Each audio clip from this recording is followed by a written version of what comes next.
Check check check. एक बार फटाफट से बता देंगे सभी, am I audible and visible? Quickly let me know everyone. फटाफट से बता दो, चैट में तो बहुत बातचीत करते हो तुम लोग। फटाफट से बता देंगे सभी, am I audible and visible?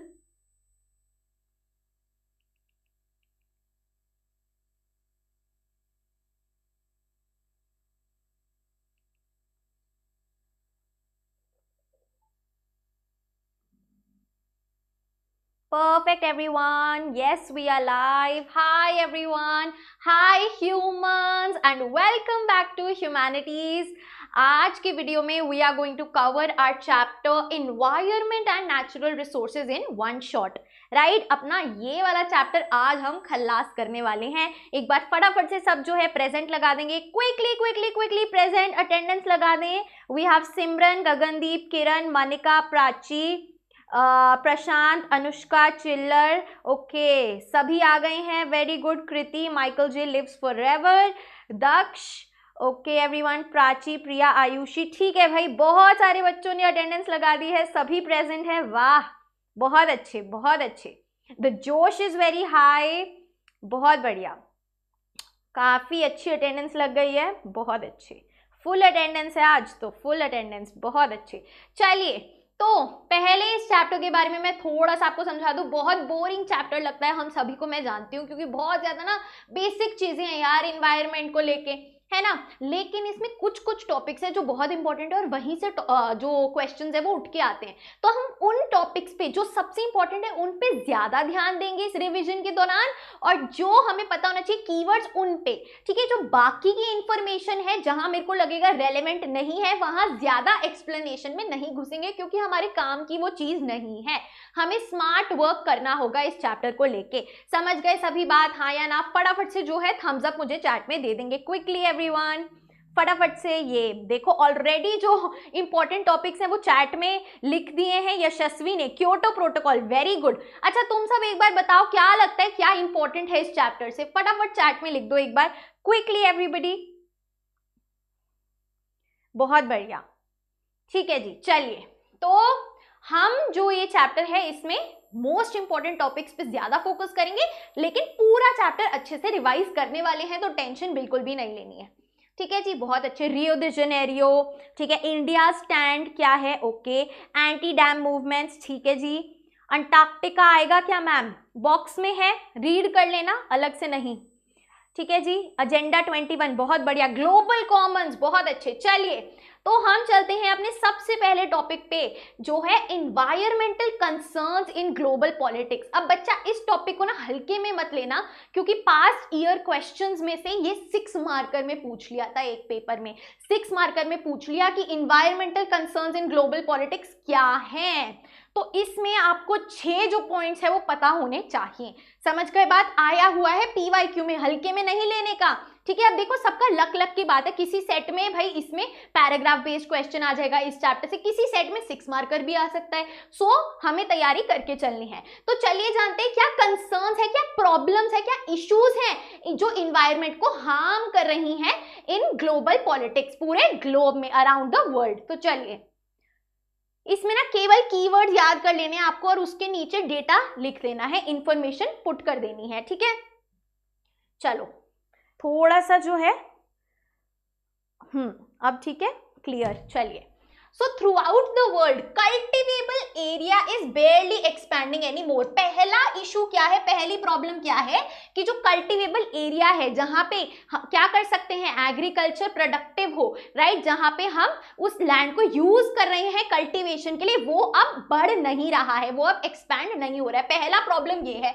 दूसरी क्या है कि बहुत सारा जो पोर्शन है ना एग्रीकल्चरल लैंड का, जो अभी जहां पे हम खेती करते हैं, जो फर्टाइल लैंड है जहां पे कल्टीवेशन होती है, वो अब इनफर्टाइल हो रहा है। वो अब जो उसकी फर्टिलिटी है वो लूज हो रही है, तो वो ज्यादा प्रोडक्टिविटी नहीं दे पा रहा। दूसरा तो भाई दोनों ये जो टॉप वाले ये कल्टीवेशन से रिलेटेड है। पहले बोल दिया भाई कि नया कल्टीवेबल एरिया नहीं है, और दूसरा है कि जो बचा हुआ है वो भी इनफर्टाइल हो रहा है। समझ आई बात? तीसरा क्या है भाई, grasslands have been overgrazed and fisheries overharvested।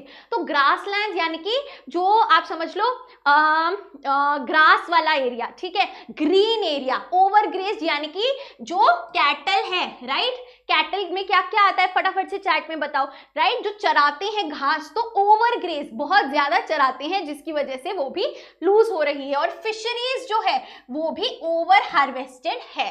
तो फिशरीज और ग्रासलैंड याद कर लेंगे जी, ठीक है जी, ग्रासलैंड और फिशरीज, ठीक है, ओवरग्रेज्ड और ओवर हार्वेस्टेड। आई बात समझ में सभी को, हाँ या ना?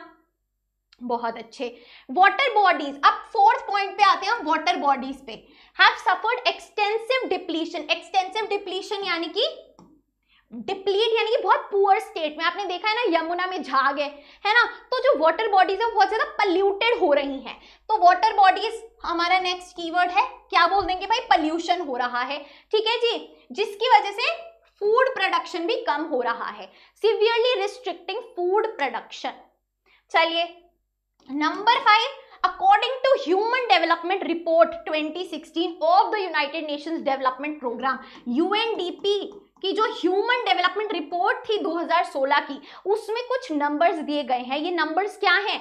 663 million people in developing countries have no access to safe water. अब भाई हमने क्या बोल दिया? सेफ वाटर नहीं है। कितने लोगों के पास? 663 मिलियन पीपल के पास in developing nations like India, ठीक है जी। 2.4 billion people have no access to sanitation. Sanitation क्या होता है भाई? What is sanitation? फटाफट से बताएंगे कमेंट्स में। सैनिटेशन में क्या आता है आपका? वी कैन से बेसिक जो नेसेसिटी है, जैसे कि clean washrooms, right, your access to, we can say access to basic facilities, right, resulting in the death of more than 3 million children every year. तो यहाँ पे 2 और कीवर्ड्स हमारे क्या है? Hygiene, very good, basic hygiene, ये sewage, drainage, बहुत अच्छे, राइट। तो क्या कीवर्ड्स हैं यहाँ पे हमारे? जो इन्वायरमेंटल प्रॉब्लम्स हैं, सबसे पहले कल्टिवेबल एरिया एक्सपैंड नहीं हो रहा है और जो ऑलरेडी है वो इनफर्टाइल हो रहा है। उसके बाद ग्रासलैंड्स और फिशरीज ओवरग्रेज्ड, ओवर हार्वेस्टेड। उसके बाद वाटर बॉडीज पल्यूटेड। उसके बाद जो रिपोर्ट आई है उसमें एक्सेस टू वाटर और सैनिटेशन हम बता देंगे। आई बात समझ में सभी को? हमारा 6 मार्कर तैयार हो गया है। ऐसे ही आगे चलते हैं।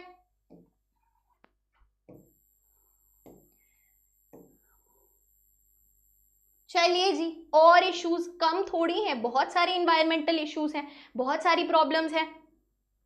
नेचुरल फॉरेस्ट्स, जो नेचुरल फॉरेस्ट्स हैं which help stabilize the climate, moderate water supplies and harbor a majority of the planet's biodiversity on land are being cut down and people are being displaced। तो भाई जो forest हैं, जो जंगल हैं, उनमें क्या हो रहा है? पेड़ों को काटा जा रहा है, कट डाउन किया जा रहा है, जिसकी वजह से जो वहां पे बायोडाइवर्सिटी है, बायोडाइवर्सिटी यानी कि अलग अलग तरीके के एनिमल्स हैं, प्लांट्स हैं, वो लूज हो रही है, ठीक है। तो नेचुरल फॉरेस्ट कट डाउन हो रहे हैं जिसकी वजह से बायोडाइवर्सिटी पे नेगेटिव इंपैक्ट पड़ रहा है। ये हमारा नेक्स्ट पॉइंट हो गया। इसके बाद देखिए यही बताए, लॉस ऑफ बायोडाइवर्सिटी। जो बायोडाइवर्सिटी है, अलग अलग तरीके के जो लिविंग ऑर्गेनिजम्स हैं, राइट, उनका वो लूज आउट हो रहे हैं, हम देख रहे हैं ना, एक्सटिंक्ट हो रहे हैं।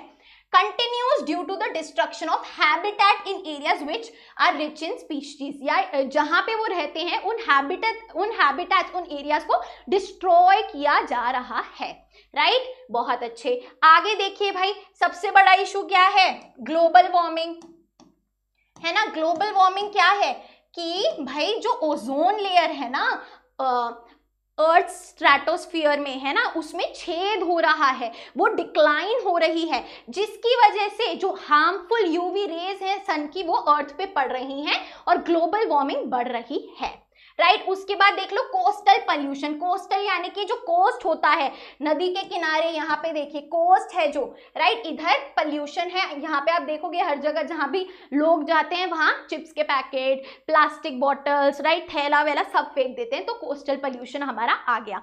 सभी को समझ में आए क्या है हमारे जो पॉइंट्स हमने जाने? Is it clear? यस और नो? ये आएगा हमारा इन्वायरमेंटल कंसर्न्स, क्या प्रॉब्लम है, क्या इशू है। Is it clear everyone? Yes और नो? फटाफट से चैट्स में बताइए, क्विकली क्विकली एवरीबॉडी। केवल कीवर्ड्स याद करने हैं इस चैप्टर में, जहां पे पूरा याद करना होगा मैं बता दूंगी। इसमें कॉमन सेंस लगानी है, ये सब आपने बचपन से 6th क्लास से पढ़ा है, कुछ भी नया नहीं है इसमें, जो नया आएगा मैं बता दूंगी, ठीक है। चलो अब एक जो सोचने की बात है ना वो ये है कि यार ये हम नेचुरल फिनोमेना ज्योग्राफी वाली चीजें पॉल साइंस में क्यों पढ़ रहे हैं, है ना। Why are we studying this in political science? Shouldn't natural phenomena be studied in geography rather than in political science? तो हम पॉल साइंस में क्यों पढ़ रहे हैं? अच्छा जी, हम इसीलिए पढ़ रहे हैं क्योंकि ये चीजें जो सॉल्व करेगा ना वो कौन है, वो गवर्नमेंट है ना। If the various governments take steps to check environmental degradation कि कितना नुकसान हो रहा है environment को, right? तो ये जो issues हैं ये सॉल्व हो सकते हैं पॉलिटिकल कॉन्सिक्वेंसेस से। पॉलिटिकल कॉन्सिक्वेंस यानी कि गवर्नमेंट जब कोई डिसीजन ले, राइट, जब गवर्नमेंट कोई डिसीजन लेती है तो वो एक पॉलिटिकल डिसीजन होता है, राइट। तो इसीलिए हम पॉलिटिकल साइंस में पढ़ेंगे, राइट। अब ये ऐसे इश्यूज है कि कोई एक सिंगल गवर्नमेंट इसको सॉल्व नहीं कर सकती, राइट, सबको मिलके साथ में करना पड़ेगा। इसीलिए ये वर्ल्ड पॉलिटिक्स का हिस्सा है, हमारी बुक 1 का हिस्सा है, राइट, जहां पे कंटेम्प्रेरी वर्ल्ड पॉलिटिक्स सारे नेशंस को साथ में आके इंटरनेशनली कोऑपरेट करना पड़ेगा। चलिए जी, issues of environment and natural resources are political in another deeper sense. अब एक और डीप सेंस है जिसकी वजह से ये पॉलिटिकल साइंस में हम पढ़ रहे हैं। अच्छा जी, यहां बोला गया यार कौन है जो इन्वायरमेंटल डिग्रेडेशन कर रहा है, कौन कर रहा है ये सब।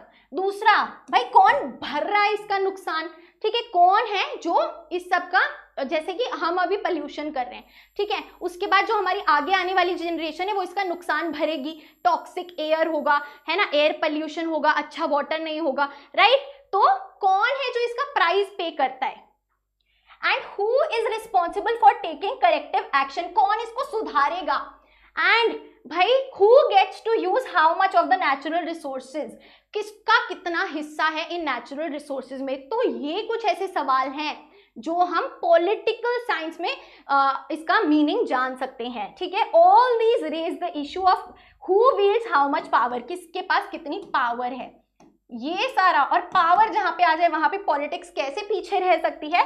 सो ये सारे जो है पॉलिटिकल क्वेश्चंस है, और यही सारे जो क्वेश्चंस है इसका आंसर हमें इस चैप्टर में मिलेगा। Is it clear everybody? फटाफट से बता दें यस और नो क्विकली, ठीक है। ये केवल समझने के लिए था, आगे चलते हैं। चलिए अब ध्यान देंगे, यहाँ पे इंपॉर्टेंट पार्ट आ गया है, ठीक है, इंपॉर्टेंट पार्ट आ गया है, ध्यान देंगे जरा, बहुत अच्छे। चलो 1960s ऑनवर्ड्स, यानी कि 1960 के बाद से awareness of environmental consequences of economic growth acquired and increasingly political character.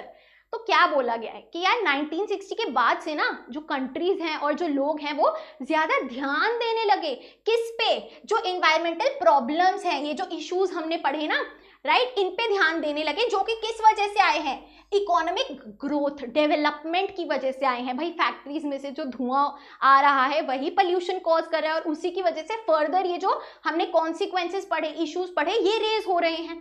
समझे बात? तो 1960 के बाद से ये अवेयरनेस क्रिएट हुई।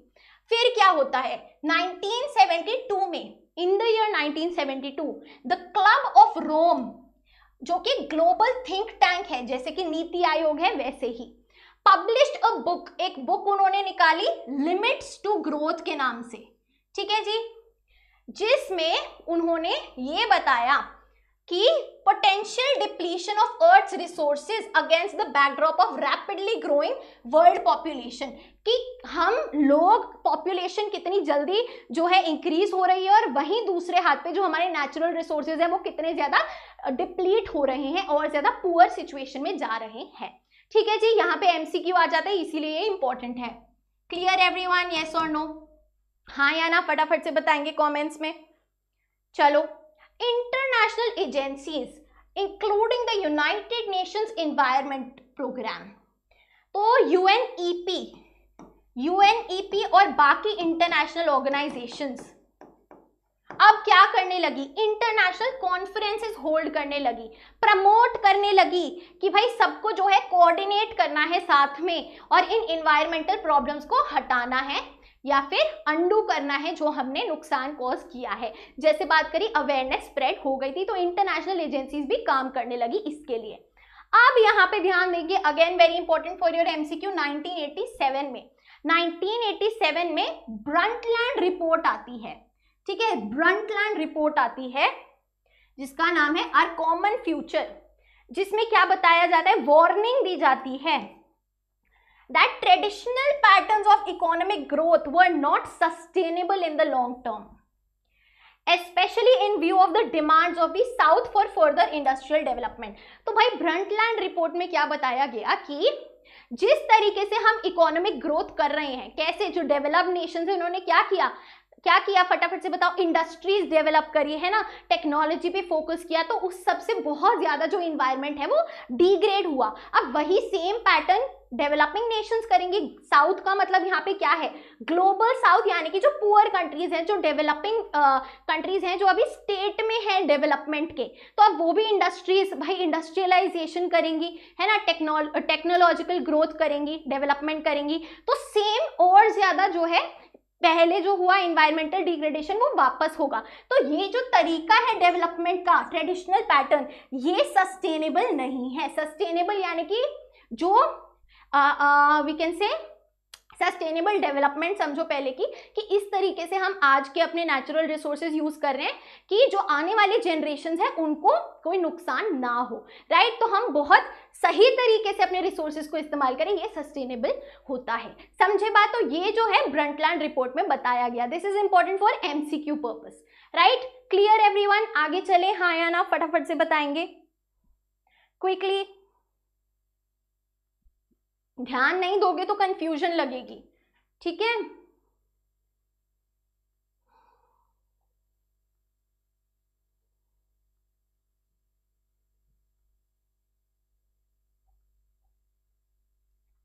चलिए, अब आ गया है हमारा most important part, the earth summit. सबसे इंपॉर्टेंट पार्ट है ये।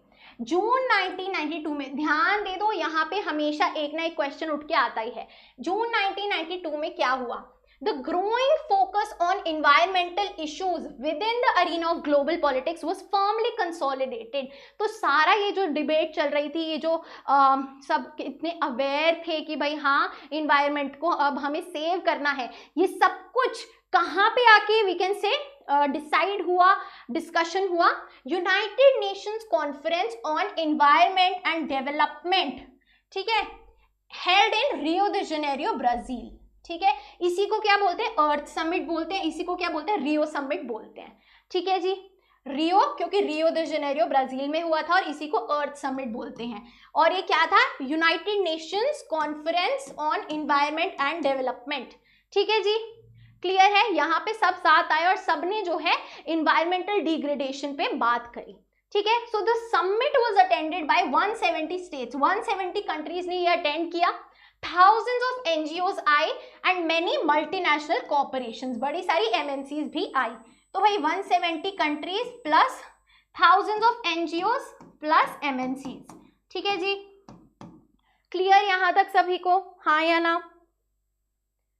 It was obvious at the Rio summit, देखा रियो भी बोलते हैं इसको, तो अर्थ समिट, रियो समिट ये सेम है, वॉज दैट। अच्छा अब देखो, ध्यान दो यहाँ पे, इट वॉज ऑब्वियस, सभी ने ये ऑब्वियस माना कि जो रिच और डेवलप्ड कंट्रीज हैं, फर्स्ट वर्ल्ड। अच्छा अब एक चीज आपको ध्यान देनी पड़ेगी,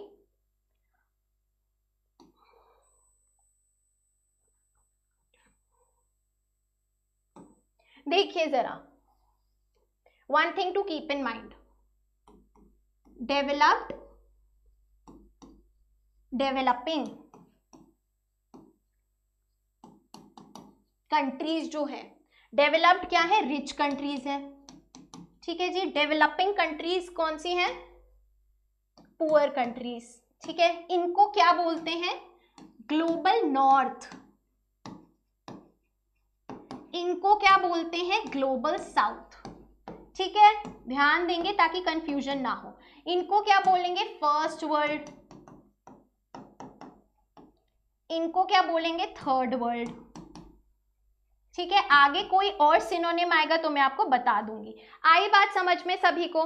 इज दिस क्लियर? कंफ्यूज नहीं होंगे, ये समझ लिया तो सब समझ में आ जाएगा। चलिए अब ध्यान दीजिए जरा। तो क्या बोला गया कि जो रिच और डेवलप्ड कंट्रीज हैं ऑफ द फर्स्ट वर्ल्ड, जिनको क्या बोलते हैं, ग्लोबल नॉर्थ बोलते हैं, were pursuing a different environmental agenda.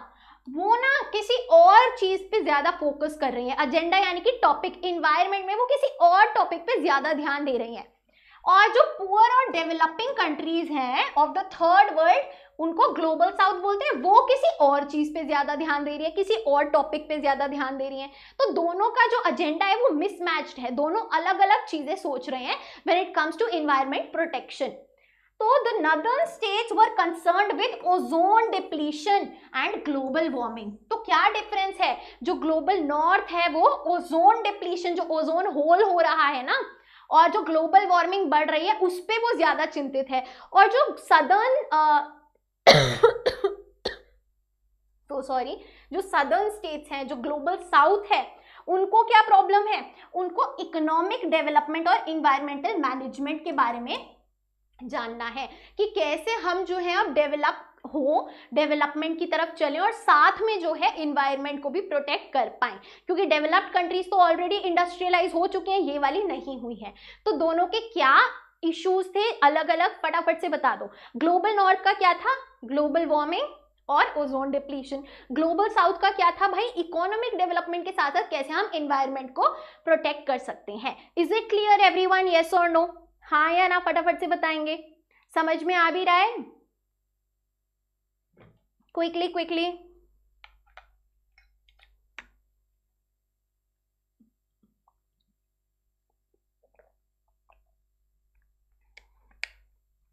बहुत अच्छे,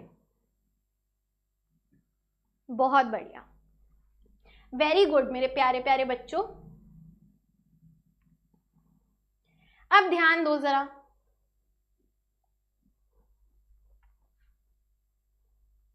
ये देखो यहाँ की प्रॉपर पिक्चर्स हैं ये। आप ये जो पिक्चर देख रहे हो ना, देखो मैं जूम करके दिखाती हूँ। देखो क्या लिखा हुआ है, United Nations conference on environment and development, Rio de Janeiro, 3-14 June 1992। And यहाँ पे लोग खड़े हुए हैं, फोटो खिंचवा रहे हैं, राइट? बहुत बढ़िया।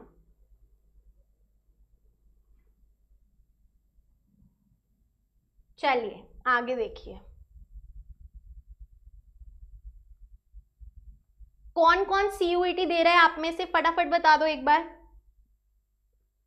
Who all are giving CUET? कौन कौन CUET दे रहा है?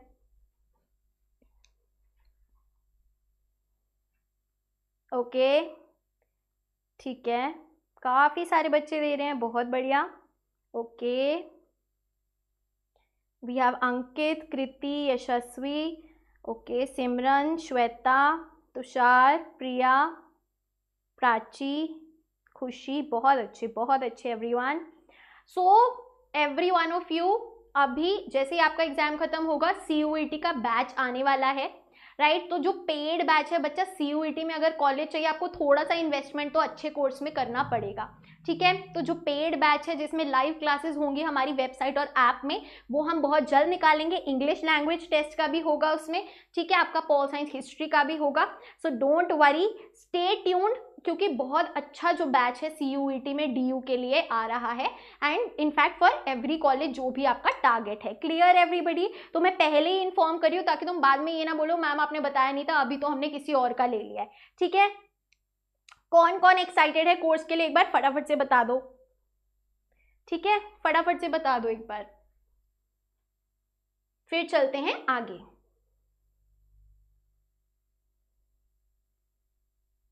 बहुत अच्छे, एक बार मुझे ये भी बता दो जनरल टेस्ट कौन कौन दे रहा है? How many of you are giving general test?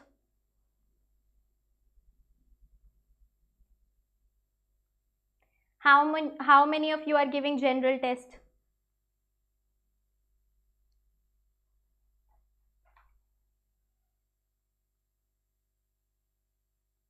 Okay,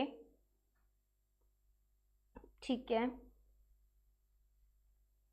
accordingly ना मैं देखती हूँ कोर्स फिर लाना है या नहीं लाना है।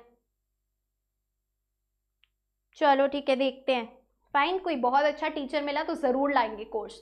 चलो, अच्छा अब यहाँ पे चलो, the Rio summit produce conventions. अब देखो एक क्वेश्चन बनता है कि भाई रियो समिट में क्या क्या हुआ था, what all developments took place during the Rio summit. तो सबसे पहले हमने क्या देखा यार कि जो दोनों ग्लोबल नॉर्थ और ग्लोबल साउथ है वो डिफरेंट एजेंडा पे फोकस कर रहे थे, ठीक है जी। दूसरी चीज यहाँ पे देखो कि भाई कई सारी कन्वेंशंस हुई, कन्वेंशंस यानी कि वी कैन से समझ लो अग्रीमेंट हुआ, ठीक है, जिसमें काफी सारी कंट्रीज ने साइन किया, dealing with climate change, biodiversity, forestry, and recommended a list of development practices called Agenda 21. Very important, जब भी रियो समिट आएगा आप Agenda 21 जरूर लिख के आएंगे।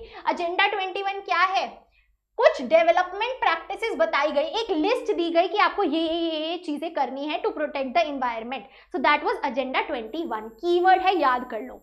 अच्छा जी, और क्या हुआ रियो समिट में, कंसेंसस, सबने अग्री किया साथ में, there was an agreement, combined agreement, सबने साथ में क्या अग्री किया, on combining economic growth with ecological responsibility. Very important, बहुत ज्यादा ध्यान दो, जिसने यहाँ ध्यान नहीं दिया वो भूल, मतलब फिर समझ में नहीं आएगा कुछ आगे, ध्यान दो। तो क्या अग्री हुआ, सबने मिलके क्या अग्री किया कि भाई जो इकोनॉमिक ग्रोथ है, इकोनॉमिक ग्रोथ यानी कि जिसके पास जितना पैसा है, जो जितनी रिच कंट्री है, जितनी डेवलप्ड कंट्री है, उसकी उतनी इकोलॉजिकल रिस्पॉन्सिबिलिटी है, उसके पास उतनी ही रिस्पॉन्सिबिलिटी है एनवायरनमेंट को प्रोटेक्ट करने की, ठीक है जी, क्लियर, फाइन। तो यहाँ पे आप देख सकते हैं इक्विटी, इक्विटी क्या होता है यार कि जिसके पास देखो इक्वालिटी है कि सब एक है, ठीक, इक्विटी क्या है यार कि जैसे हम क्या करते हैं, कैसे समझाऊं, इक्विटी इज कि भाई पुअर पर्सन के लिए 50 रुपीज फी है, इकोनॉमिकल वीकर सेक्शन के लिए 50 रुपीज फी है और जनरल के लिए 100 है, तो दैट इज इक्विटी। और इक्वालिटी क्या है भाई, सबके लिए 100 रुपए है, समझ गए। तो सिमिलरली यार जिसकी जितनी इकोनॉमिक ग्रोथ है ना, उसकी उतनी रिस्पॉन्सिबिलिटी है एनवायरमेंट को प्रोटेक्ट करने की, ठीक है, हाँ या ना, समझे सभी बात, यस और नो फटाफट बताएंगे। This approach to development is commonly known as sustainable development. Sustainable development जहां पे इकोनॉमिक ग्रोथ को इकोलॉजिकल रिस्पॉन्सिबिलिटी के साथ कंबाइन कर दिया, ठीक है जी। The problem however was how exactly this was to be achieved, कैसे हम कर सकते हैं कि भाई जिसकी जितनी इकोनॉमिक ग्रोथ उसकी उतनी ज्यादा रिस्पॉन्सिबिलिटी, ये हम कैसे करें, how to be done. Some critics, जो लोग क्रिटिकल हैं, जो अगेंस्ट थे, उन्होंने बोला है कि एजेंडा 21 बहुत ज्यादा बायस्ड था, बायस्ड यानी कि भेदभाव, डिफरेंशियल था, एंड इकोनॉमिक ग्रोथ के ज्यादा हित में था rather than ensuring ecological conservation. तो जो लोग अगेंस्ट थे उन्होंने ये बोला कि भाई ये जो एजेंडा 21 है केवल और केवल ये डेवलपमेंट और इकोनॉमिक ग्रोथ को फेवर करता है, इकोलॉजिकल कंजर्वेशन, इन्वायरमेंट को प्रोटेक्ट करने में कुछ नहीं बोलता, ठीक है। यहां तक सभी को समझ में आया। क्या क्वेश्चन बनता है कि क्या क्या डेवलपमेंट्स थी जो हुई रियो समिट में, ठीक है। तो उसमें हमारा क्या आएगा, सबसे पहले ग्लोबल नॉर्थ ग्लोबल साउथ के दोनों के अलग एजेंडा थे वो बता देंगे, ठीक है। उसके बाद क्या आएगा, कन्वेंशंस हुई, एजेंडा 21 हुआ, और फिर सस्टेनेबल डेवलपमेंट अनदर कीवर्ड है, एजेंडा 21 सस्टेनेबल डेवलपमेंट दोनों कीवर्ड है, दोनों लिख के आएंगे। Is it clear everyone, yes और नो फटाफट से बताएंगे क्विकली, समझे सभी बात। चलो इसके बाद very important, very very very crucial short answer में आ जाता है कि ग्लोबल कॉमन्स क्या है, ठीक है। ग्लोबल कॉमन्स एमसीक्यू में भी आ जाता है कि भाई जिसको पता फटाफट चैट में बता दो ग्लोबल कॉमन्स में क्या क्या आता है।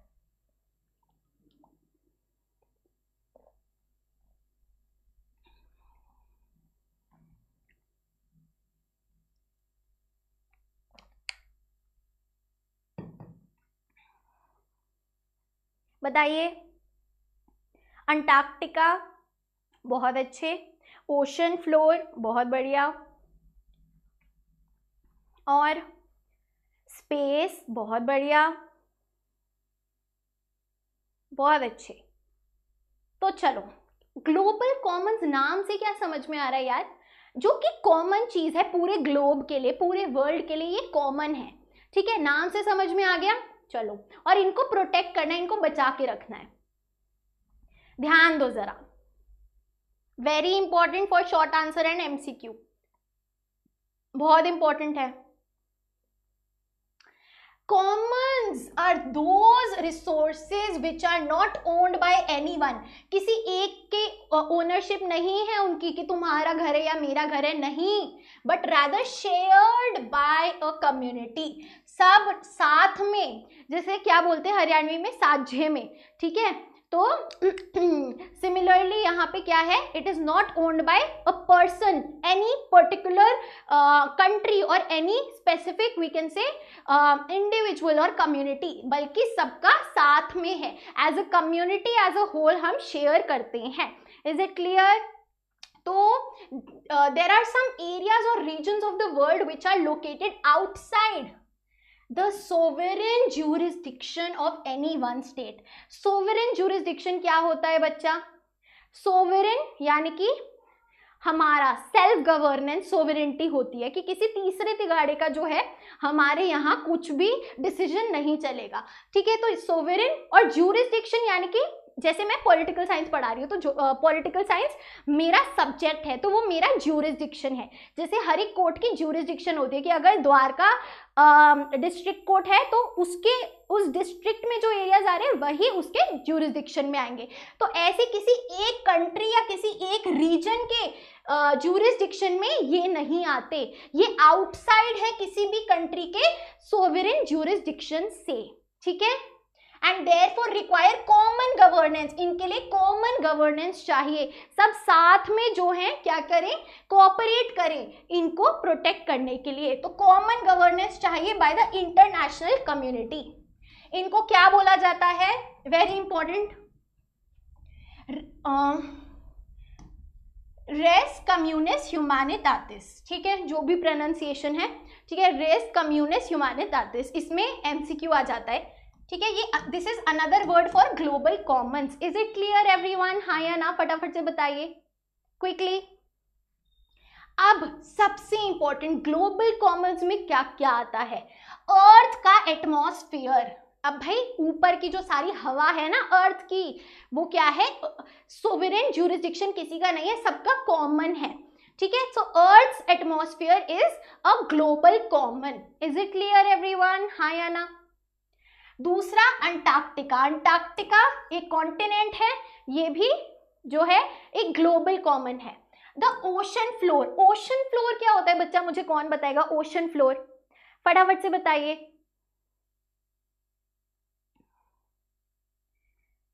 क्विकली क्विकली बताइए। ओशन, ओशन फ्लोर, जो ओशन है ना, जो उसकी एकदम तट है, एकदम नीचे वाला पार्ट है, राइट, वो क्या होता है, जो अर्थ का ओशन फ्लोर बोलते हैं उसे, राइट, तो वो भी एक ग्लोबल कॉमन है। एंड आउटर स्पेस, जो स्पेस है, right, that is also a global common. तो ये चार आपको याद कर लेने हैं फटाफट से, earth atmosphere, Antarctica, ocean floor and outer space. तो AAOO, ठीक है, जादू याद कर लो, AAOO, राइट। तो A atmosphere, A Antarctica, ocean floor और आपका आउटर स्पेस, ठीक है, AAOO। फटाफट से चैट में बताइए क्विकली क्विकली, फटाफट से AAOO लिख देंगे चैट में। किस किस को कोई मिल गया पसंद है, ठीक है, याद हो गया सभी को। चलिए आगे चलते हैं। अच्छा, now this is also very important, तो ध्यान देंगे, बहुत बढ़िया। देखिए जरा, अब एक क्वेश्चन बनता है, cooperation over global Commons is not easy. आसान नहीं है सबको साथ में कोऑपरेट करना, राइट, क्यों? क्योंकि अब देखो जरा, इसका जो है ना रिजल्ट, इसका जो आंसर है वो ये है कि मेजर जो प्रॉब्लम आती है ना कोऑपरेशन में, उसमें ये है कि साथ में there is difficulty of achieving consensus. Consensus यानी कि टोटल अग्रीमेंट, जहां सब अग्री करें on common environmental agendas. On the basis of vague scientific evidence and time frames. तो अब तुम्हें कितना याद करना है मैं बता देती हूँ कि क्यों मुश्किल है कोऑपरेशन ग्लोबल कॉमन्स के लिए, because there is difficulty in achieving consensus. Consensus यानी कि अग्रीमेंट, सब जहां पे बोले हाँ ये किया जा सकता है, ऑन कॉमन इन्वायरमेंटल एजेंडा की किस चीज पे फोकस करना चाहिए। पहली प्रॉब्लम ये है। Is it clear everyone? फटाफट से लिख लेंगे सभी, ठीक है, फाइन। अच्छा जी, और दूसरी प्रॉब्लम क्या है? कोऑपरेशन जिस वजह से मुश्किल है, इसमें एक और प्रॉब्लम आएगी बच्चा।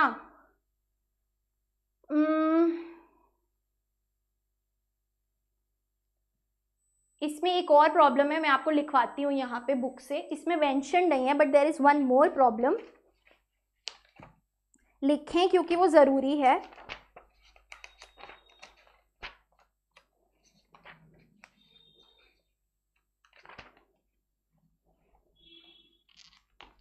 एंड जो प्रॉब्लम नंबर 2 है वो है नॉर्थ साउथ इनइक्वालिटीज, ठीक है।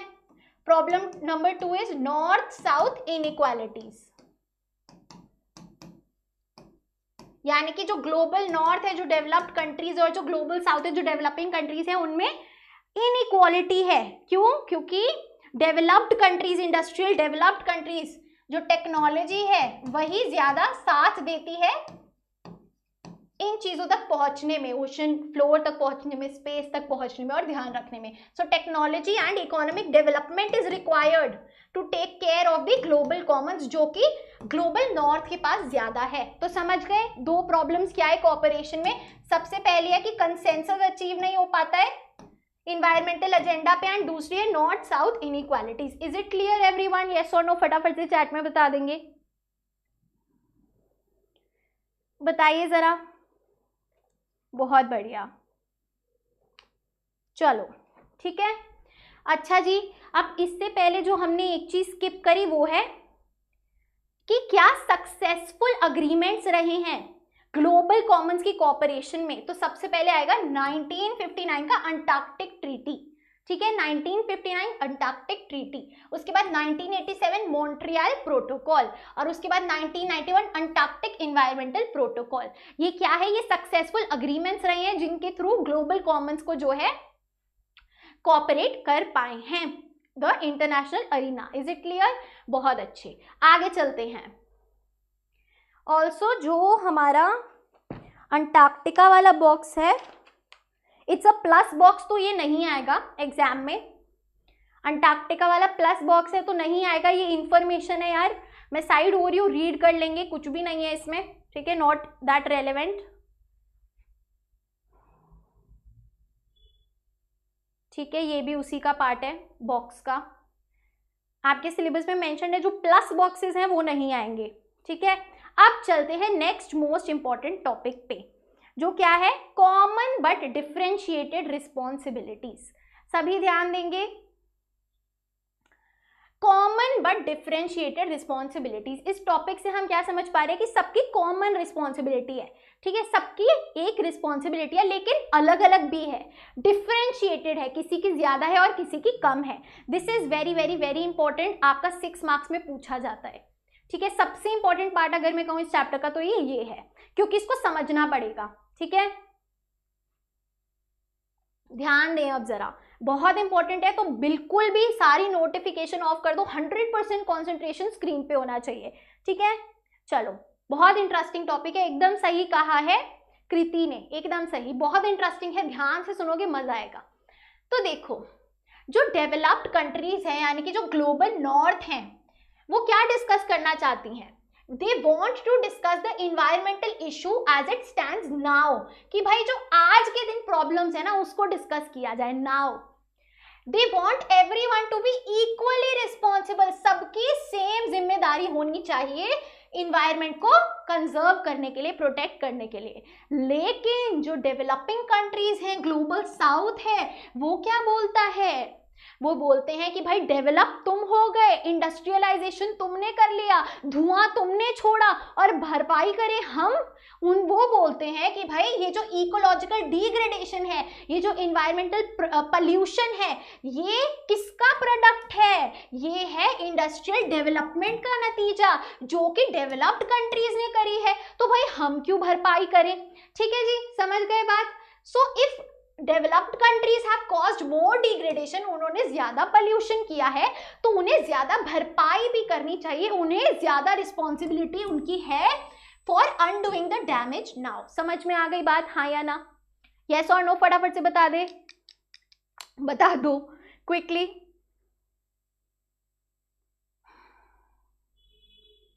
बहुत अच्छे, ठीक है। डेवलप्ड कंट्रीज कह रही है सबकी इक्वल जिम्मेदारी है, डेवलपिंग कह रही है नहीं तुम्हारी ज्यादा जिम्मेदारी है।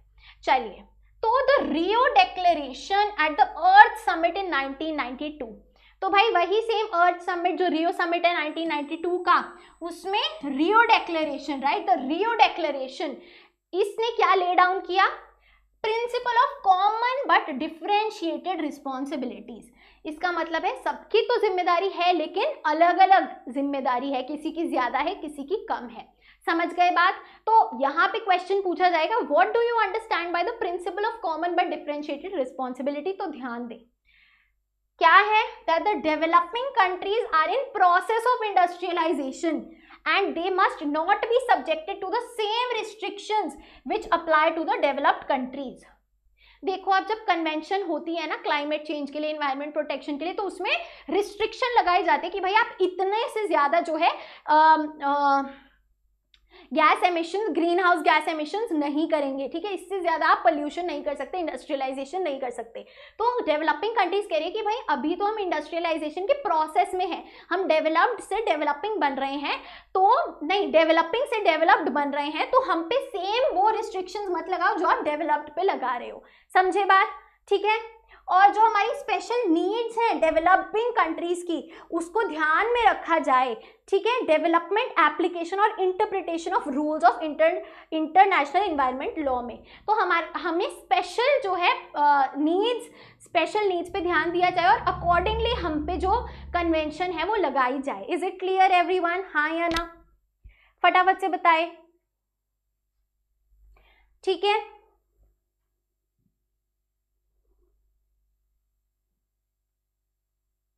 आगे देखिए,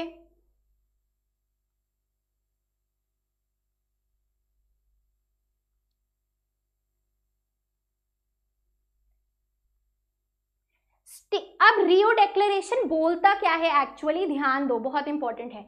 सारी जो स्टेट्स है, सारी जो कंट्रीज है, वो कोऑपरेट करेंगी in the spirit of global partnership to conserve, protect and restore the health and integrity of earth's ecosystem. कि भाई जो सारी कंट्रीज हैं वो साथ में कोऑपरेट करेंगी इन्वायरमेंट को प्रोटेक्ट करने के लिए, ठीक है। इन view of the different contributions of global environmental degradation, सबने डिफरेंट कॉन्ट्रीब्यूशन दिया है। डेवलप्ड कंट्रीज ने ज्यादा जो है नुकसान किया है इन्वायरमेंट में और डेवलपिंग ने कम किया है, ठीक है। तो सबकी कॉमन तो रिस्पॉन्सिबिलिटी है लेकिन डिफरेंट है, ठीक है, ये बोला गया है रियो डिक्लेरेशन में। Fine. The developed countries acknowledge, अब जो डेवलप्ड कंट्रीज है, जो ग्लोबल नॉर्थ है, वो मानती है कि उनकी ज्यादा रिस्पॉन्सिबिलिटी है international pursuit of sustainable development में, right, in view of the pressures that societies place on the global environment. जो उन्होंने ग्लोबल इन्वायरमेंट का नुकसान किया है पहले इन द पास्ट, इस वजह से उनकी ज्यादा रिस्पॉन्सिबिलिटी है एंड उनके पास ज्यादा टेक्नोलॉजी है, ज्यादा फाइनेंशियल रिसोर्सेज हैं, जिसके कारण से वो ज्यादा कंट्रीब्यूट कर सकते हैं इन्वायरमेंट को बचाने के लिए, ठीक है, हाँ या ना? Quickly let me no. Yes, बहुत अच्छे, वेरी गुड। अब the 1992 UNFCCC United Nations framework convention on climate change, तो ये एक कन्वेंशन की हम बात कर रहे हैं जो यहीं पे 1992 में अग्री हुई। क्या था ये? that the parties should act to protect the climate system on the basis of equity, जो मैंने आपको समझाया, equity and in accordance with their common but differentiated responsibilities and their capabilities। तो ये कन्वेंशन जो है UNFCCC में बोला गया वापस से कि सबकी कॉमन बट डिफरेंशिएटेड जो है रिस्पॉन्सिबिलिटी और इक्विटी के बेसिस पे होगा। The parties to the convention, जो भी इस कन्वेंशन की पार्टीज हैं, जो भी अग्री कर रही है, साइन कर रही है कन्वेंशन, उन्होंने अग्री किया that the largest share of historical and current global gas emissions has originated in developed countries. तो सारी जो पार्टीज हैं, उन्होंने पार्टीज यानी कि जो कंट्रीज हैं जिन्होंने ये कन्वेंशन मानी, उन्होंने अग्री किया कि जो सबसे ज्यादा डैमेज किया है, सबसे ज्यादा गैस एमिशंस हुए हैं ग्रीन हाउस गैसेस के, वो डेवलप्ड कंट्रीज ने किया है। परफेक्ट एवरीवन, हाँ या ना? तो हमने क्या पढ़ा? सबसे पहले कॉमन बट डिफरेंशिएटेड रिस्पॉन्सिबिलिटीज, फिर रियो डिक्लेरेशन और फिर UNFCCC। उससे पहले क्या पढ़ा था? अर्थ समिट, रियो समिट एक ही है, उसमें क्या पॉइंट्स आते हैं? एजेंडा 21 जो डिफरेंट एजेंडाज थे ग्लोबल नॉर्थ ग्लोबल साउथ के, और सस्टेनेबल डेवलपमेंट। हाँ या ना? सभी को समझ में आया? बताएंगे?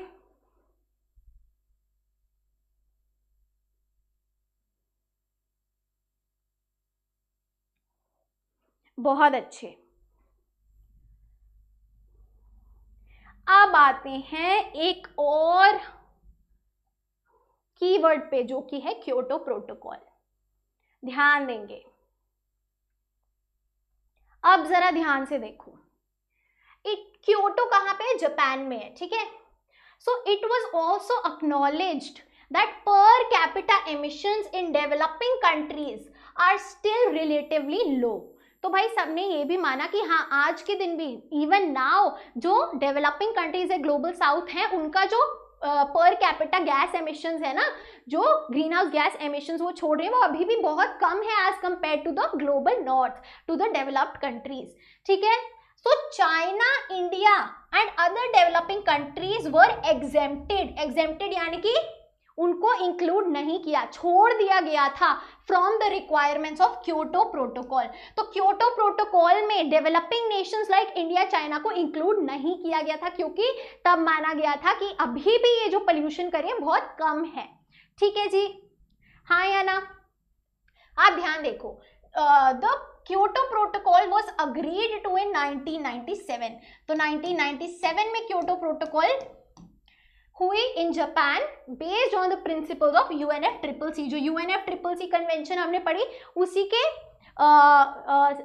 उसी पे बेस्ड था हमारा क्योटो प्रोटोकॉल, ठीक है।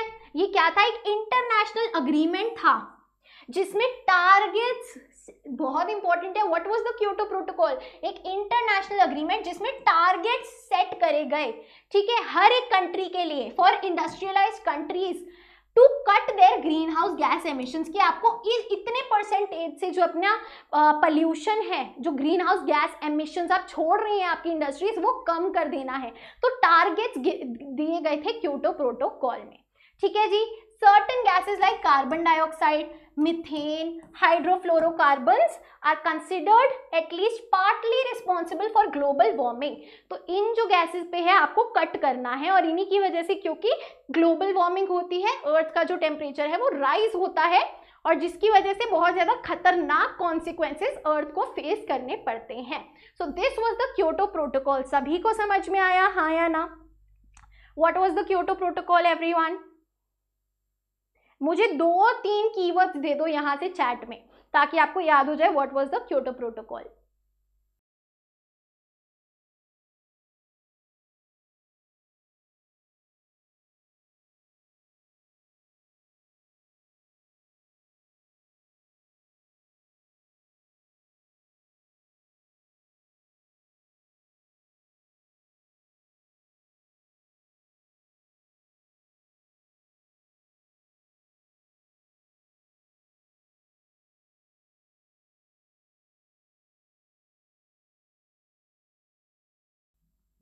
International agreement, very good. Japan में cut off green house gas emissions, very good Rupakshi, बहुत बढ़िया। Setting up targets, very good. UNFCCC के बेसिस पे,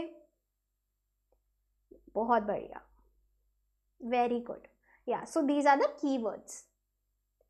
Very good.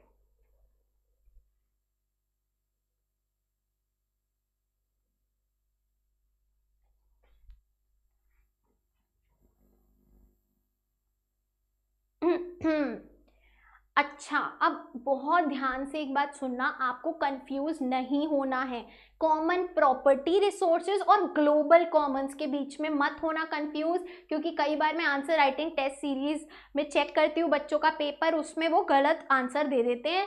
क्या करते हैं, ग्लोबल कॉमन्स की जगह कॉमन प्रॉपर्टी रिसोर्सेज लिखाते हैं, तो बच्चा पूरा जो आपका आंसर है वो खराब हो जाएगा, गलत हो जाएगा, राइट। सो बिल्कुल कंफ्यूज नहीं होंगे, ग्लोबल कॉमन्स ज्यादा इंपॉर्टेंट है। अब कॉमन प्रॉपर्टी रिसोर्सेज क्या होते हैं देखो जरा, कॉमन प्रॉपर्टी में ग्लोबल लिखा गया है क्या? नहीं।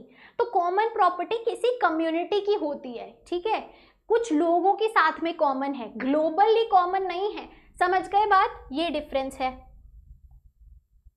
यस और नो?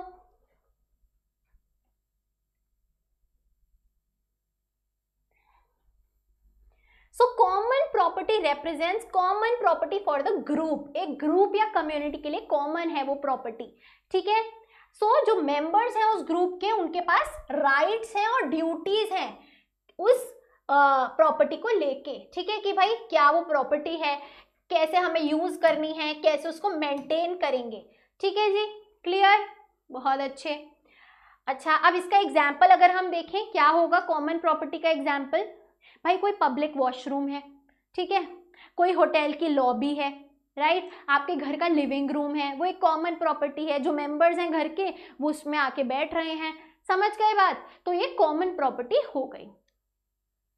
तो यहाँ पे ध्यान दीजिए, a combination of factors like privatisation, agricultural intensification, population growth, ecosystem degradation have caused common property to dwindle in size। अब common property resources जो हैं कम हो गए हैं, क्यों? क्योंकि लोग ज्यादा हैं, ठीक है, और एग्रीकल्चरल के लिए लैंड ज्यादा है, प्राइवेटाइजेशन हो रही है चीजों की, ऐसे कोई पब्लिक प्रॉपर्टी ज्यादा नहीं है भाई, सबके अपने अपने प्लॉट है, अपनी प्रॉपर्टी है, और भाई इन्वायरमेंटल डिग्रेडेशन भी हो रही है, ठीक है। सो कॉमन प्रॉपर्टी अब कम हो गई है साइज में, क्वालिटी में और अवेलेबिलिटी टू द पुअर में, ठीक है, पुअर के पास तो है ही नहीं कॉमन प्रॉपर्टी रिसोर्सेज, ठीक है जी, फाइन, बहुत अच्छे। So the institutional arrangement for the actual management of, अच्छा अब एक एग्जाम्पल है जो बुक में गिवन है कॉमन प्रॉपर्टी के लिए, जो कि है सेक्रेड ग्रोव्स, जो ऐसे दिखते हैं, ये सेक्रेड ग्रोव्स हैं, ठीक है, ऐसे छोटे छोटे पेड़ पौधे ये जो दिख रहे हैं ये सेक्रेड ग्रोव्स हैं, ठीक है, जो कि state owned forest land appropriately fits the description of common property regime।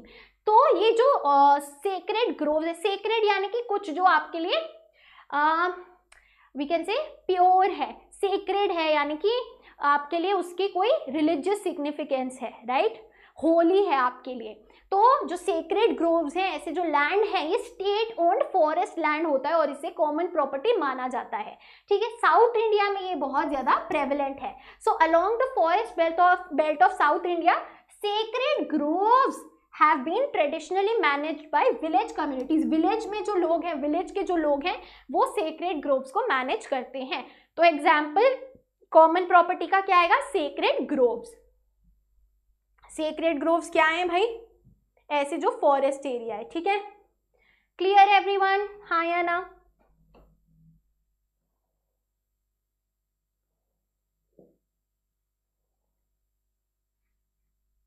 बहुत अच्छे।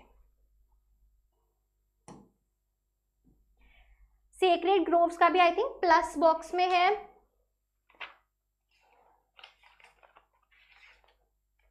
हाँ प्लस बॉक्स में है, तो एग्जाम में तो नहीं आ रहा है लेकिन पढ़ सकते हैं, कुछ भी नहीं है यार, वही एक्सप्लेन किया हुआ है, सेम बात बार बार मैंने आपको समझा दिया है कि सेक्रेड ग्रोव्स होते क्या हैं, ठीक है। ये हैं सेक्रेड ग्रोव्स की पिक्चर्स, राइट, ये देखो यहाँ पे मूर्ति भी रखी है भगवान की, ठीक है। So these are considered sacred, holy for the people. चलो अब हम आते हैं वेरी इंपॉर्टेंट टॉपिक पे, इंडिया का क्या स्टैंड है इन्वायरमेंटल इश्यूज पे, इंडिया का क्या कहना है और इंडिया कहाँ स्टैंड करती है इन कन्वेंशंस की जब हम बात करें तो, ठीक है। वेरी इंपॉर्टेंट, सुपर इंपॉर्टेंट पूछा जाता है एग्जाम में। तो देखो इसमें भी सीधा सीधा आपको कीवर्ड्स याद करने कि यार पॉइंट 1 में मैं क्या लिखूंगा, पॉइंट 2 में क्या लिखूंगा, पॉइंट 3 में क्या लिखूंगा।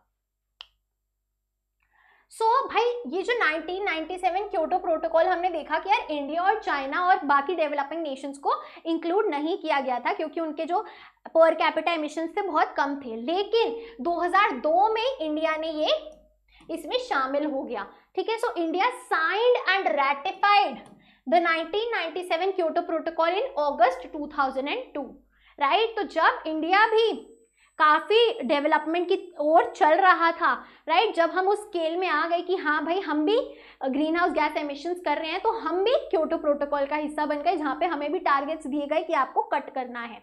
समझे बात, कब? अगस्त 2002 में, ठीक है। तो यहाँ पे एमसीक्यू बनता है कि इंडिया ने कब क्योटो प्रोटोकॉल जो है साइन करी, फाइन, ठीक है, यस और नो।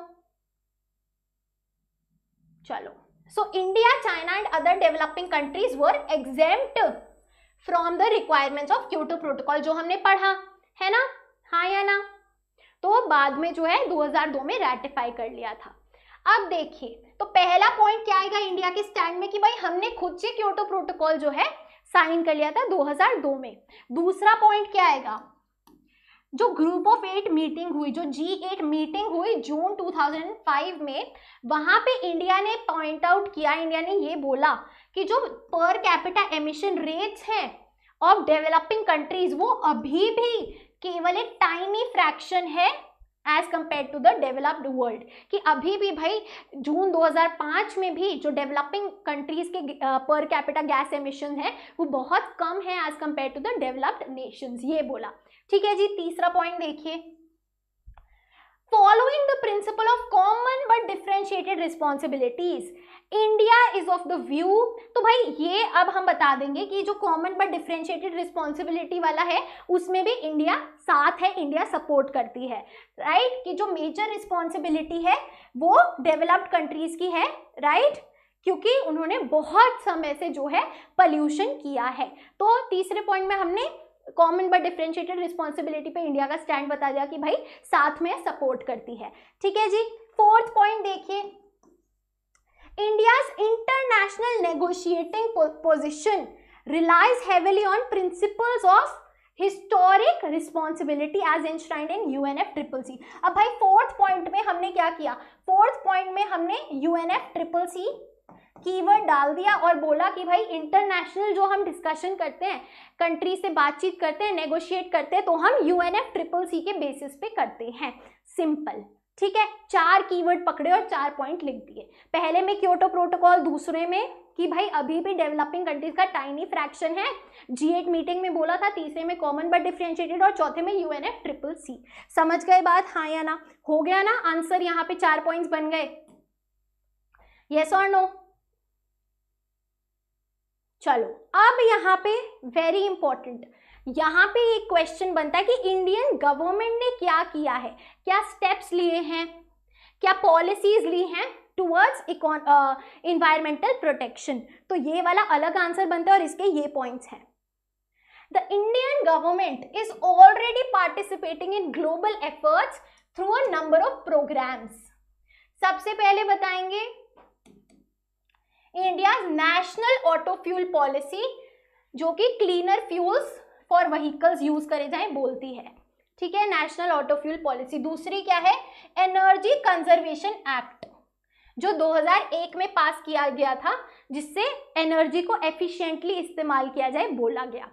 तीसरा पॉइंट क्या है, इलेक्ट्रिसिटी एक्ट 2003 का, ठीक है, फाइन, जो क्या एनकरेज करता है कि रिन्यूएबल एनर्जी को यूज किया जाए, ठीक है जी, फाइन।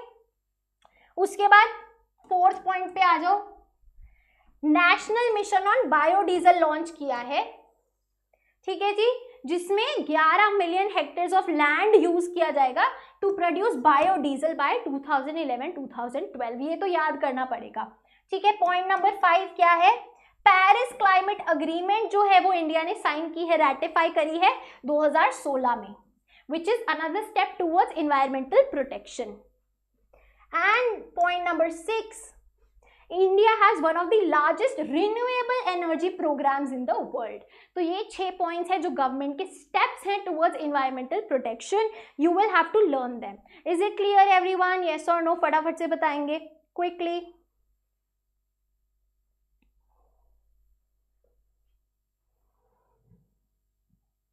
Quickly.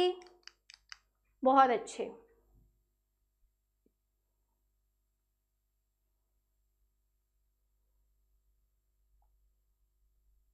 आगे देखिए,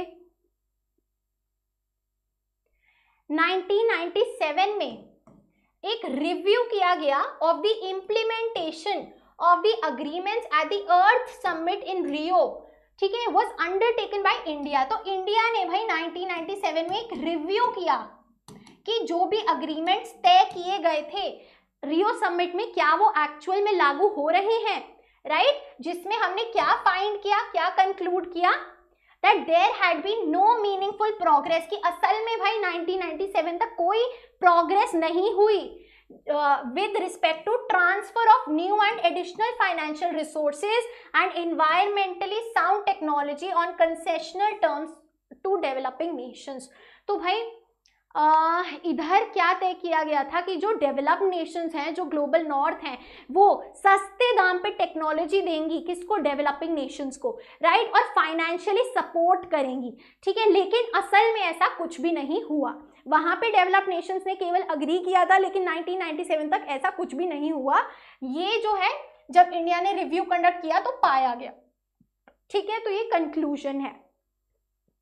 India finds it necessary that developed countries take immediate measures to provide developing countries. तो इंडिया क्या बोल रही है कि भाई अब जो डेवलप्ड नेशंस ने बोला है उनको फाइनेंशियल हेल्प देनी पड़ेगी डेवलपिंग कंट्रीज को, और क्लीन टेक्नोलॉजीज देनी पड़ेंगी सस्ते कंसेशनल दामों पे, ठीक है, ताकि जो UNFCCC के कमिटमेंट्स हैं वो लागू हो सके, असल में इम्प्लीमेंट हो सके, राइट. और क्या कहती है India, that the SAARC countries, SAARC क्या है भाई, South Asian Association of Regional Cooperation, should adopt a common position on major global environment issues. तो भाई जो सारी साउथ एशियन कंट्रीज हैं उन्होंने साथ में एक ही अपना एजेंडा, एक ही पोजीशन पे आना चाहिए जब हम एनवायरनमेंट इश्यूज की बात करें, ताकि सब जो हमारा रीजन है उसकी वॉइस को लाइटली ना ले और अच्छे से और भारी सीरियसली तरीके से ले. Is it clear everyone? Yes और नो? फटाफट से बता दें. यहां तक समझ में आया? क्विकली. हाँ बच्चा, इंडियाज व्यू में ये आ सकता है, एकदम सही है, इंडियाज व्यू में आएगा, ठीक है. और जो हमने क्योटो प्रोटोकॉल वाला पढ़ा. फाइन. 2 मिनट्स का वाटर ब्रेक लेते हैं, फिर हम इन्वायरमेंटल मूवमेंट्स पे चलेंगे.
बच्चा भी 3 टॉपिक रहते हैं तो थोड़ा सा टाइम और लगेगा, ध्यान देना, ठीक है। तो अब जो हमारा टॉपिक है वो है इन्वायरमेंटल मूवमेंट्स, कि कब कब इन्वायरमेंट के लिए मूवमेंट्स हुई हैं, कोई एक है या बहुत सारी हैं, ठीक है। चलो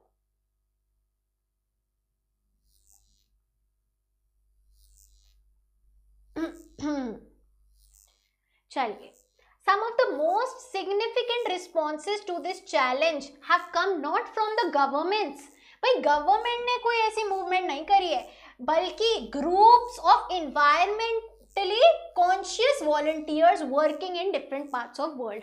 भाई जो लोग काफी ज्यादा कंसर्न्ड होते हैं इन्वायरमेंट के बारे में, राइट, आपने देखा भी होगा, जो जैसे स्वच्छ भारत में खुद से क्लीन करते सब कुछ, है ना। So they are very, we can say, environmentally conscious volunteers, right. तो ऐसे ग्रुप्स की तरफ से कई बार इन्वायरमेंटल मूवमेंट्स उठ के आई हैं, राइट। तो ये जो वॉलंटियर्स हैं, some of them work at international level, but most of them work at local level. Local level अपने एरिया से शुरुआत करते हैं, right. These environment movements are amongst most vibrant, diverse and powerful social movements across the globe today, right. तो ये social society में movements है, तो काफी ज्यादा इंपॉर्टेंट, वाइब्रेंट और we can say powerful movements में से आती है, ठीक है। इसमें भी केवल हमें कीवर्ड्स याद करने हैं, ध्यान देना। So diversity is an important trait of contemporary environmental movements, की सब अलग अलग होती है, डाइवर्स होती हैं। तो यहाँ पे देखिए, सबसे पहले the forest movements of the south. South यानी कि साउथ, ग्लोबल साउथ, समझ गए, ठीक है, ग्लोबल साउथ। तो इसमें आती हैं these movements in Mexico, Chile, Brazil, Malaysia, Indonesia, continental Africa and India are faced with enormous pressures.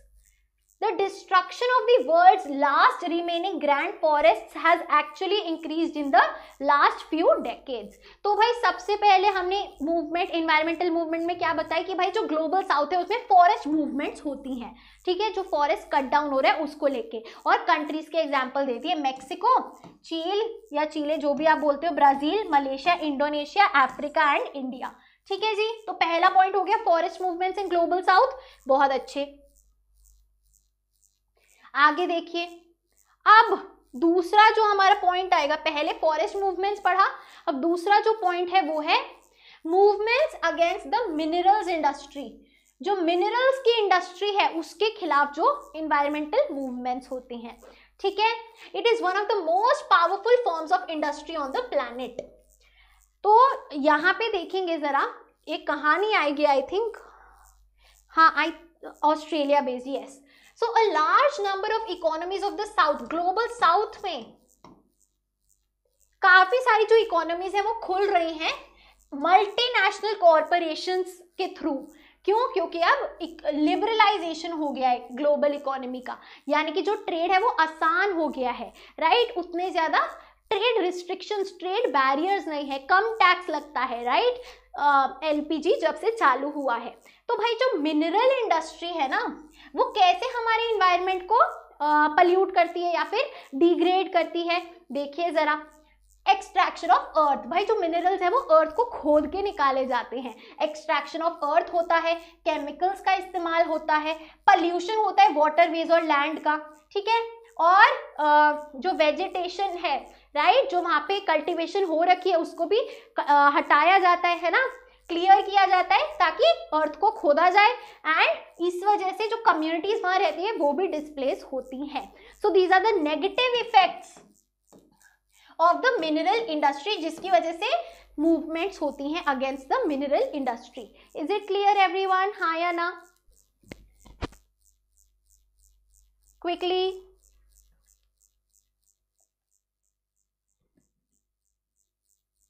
अब बेटर है क्या? एक बार मुझे बताइए बैकग्राउंड।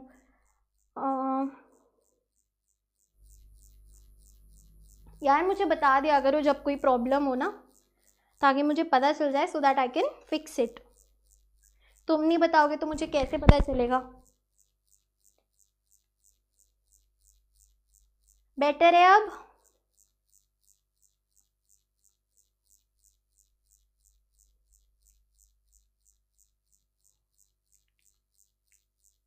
अरे भाई ये कौन मधुमक्खी है? अरे भाई ये कौन मधुमक्खी है?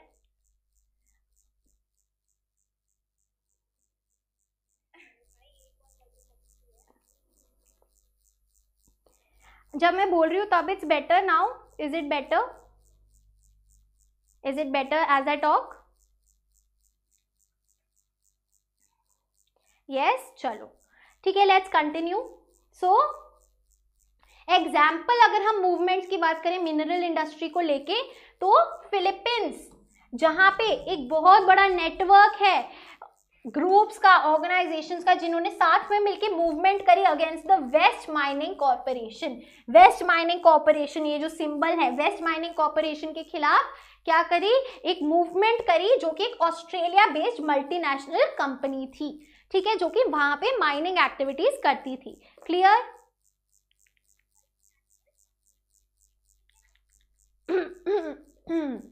फाइन। तो सबसे पहले फॉरेस्ट मूवमेंट्स, फिर मिनरल इंडस्ट्री के लिए मूवमेंट्स।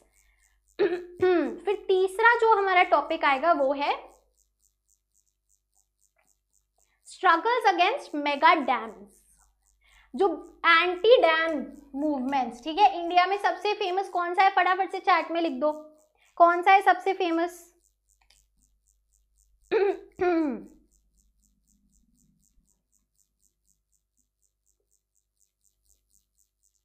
क्विकली,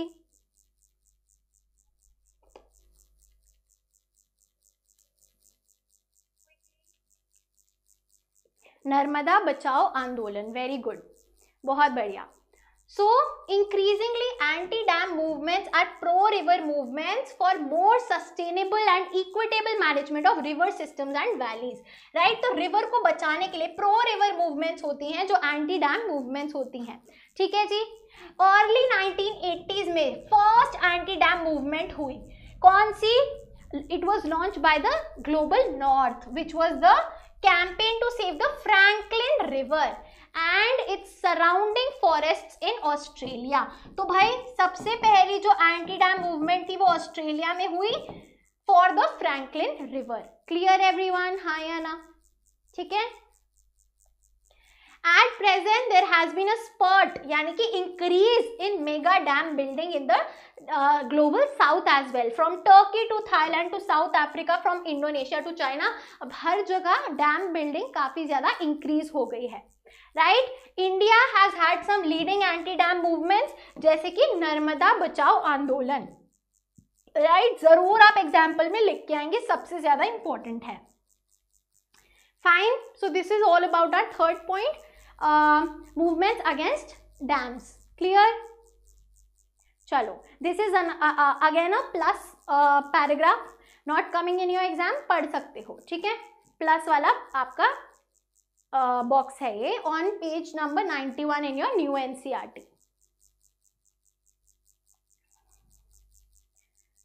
चलिए, अब इसके बाद एक और नया टॉपिक आता है, जो कि है रिसोर्स जियोपॉलिटिक्स। ठीक है जी। रिसोर्स जियोपॉलिटिक्स क्या होता है? कि किसी एक रिसोर्स के को लेके ना ज्योग्राफिकली पॉलिटिक्स हो रही है, ठीक है। फाइन, तो हम कई सारे रिसोर्सेस की इसमें बात करेंगे, ध्यान देना जरा। देखो, पास ईयर क्वेश्चंस के अकॉर्डिंग ज्यादा इस पे आता नहीं है, इसीलिए we'll be going through it. तो resource geopolitics is all about who gets what, when, where and how. Resources have provided some of the key means and motives of global European power expansion. They have also been the focus of interstate rivalry. तो resource, अगर हम पानी की बात करें, water resources की बात करें, तो भाई पाकिस्तान इंडिया के बीच में इंडस रिवर को लेके डिस्प्यूट था, राइट। सिमिलरली बांग्लादेश इंडिया के बीच में है, राइट। तो वाटर को लेके जो है दोनों कंट्रीज में राइवलरी हो रही है। तो क्या है? ये रिसोर्स जियोपॉलिटिक्स का एक फॉर्म है, ठीक है जी। Fine. So Western geopolitical thinking about resources have been dominated by the relationship of trade, war and power, at the core of which were overseas resources and maritime navigation.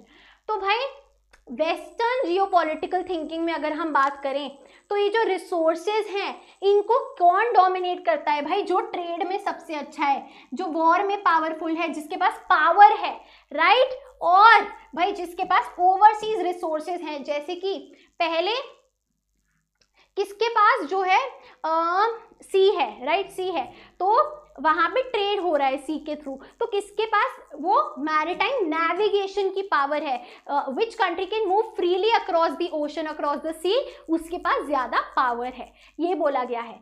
17th century onwards access to timber, timber यानी कि जो wood होती है, wooden logs, naval timber supply became a key priority for major European powers since sea power itself rested on it. तो भाई timber बहुत ज्यादा important resource हो गया था क्योंकि उसी के थ्रू जो है सी पावर चलती थी, राइट? जो नेवल टिम्बर इस्तेमाल किया जाता था।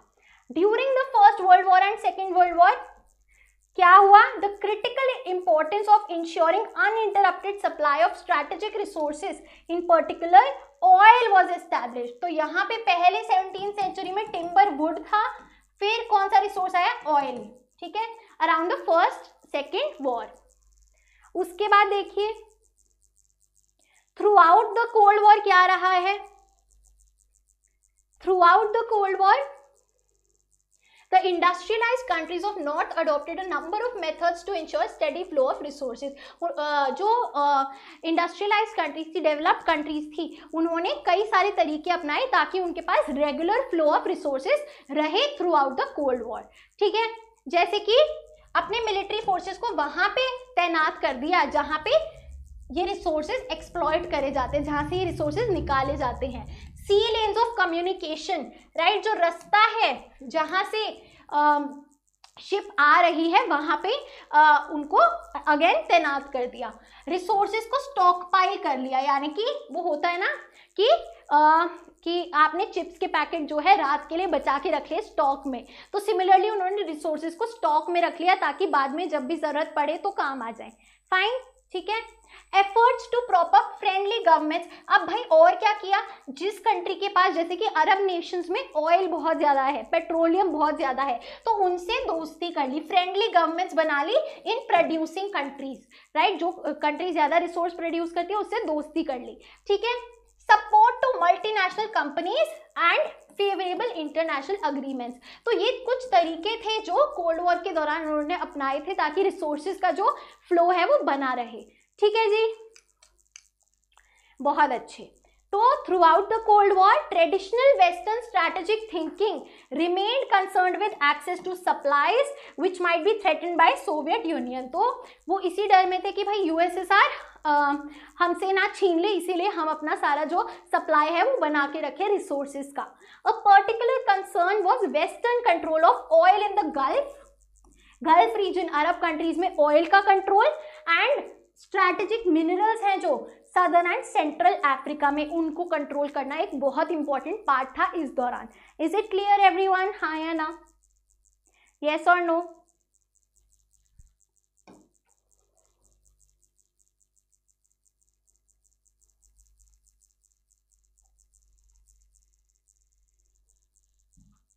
At the end of the Cold War and the disintegration of USSR, तो 1991 में जब कोल्ड वॉर खत्म हो गई और यूएसएसआर डिसइंटीग्रेट हो गया, तो जो सिक्योरिटी ऑफ सप्लाई थी वो कंटिन्यू रही, कि जो गवर्नमेंट थी वो चिंतित रही यार कि अभी भी हमारे पास सप्लाई होना चाहिए रिसोर्सेज का, and business decisions with regard to several minerals in particular radioactive materials ये भी लिए गए थे।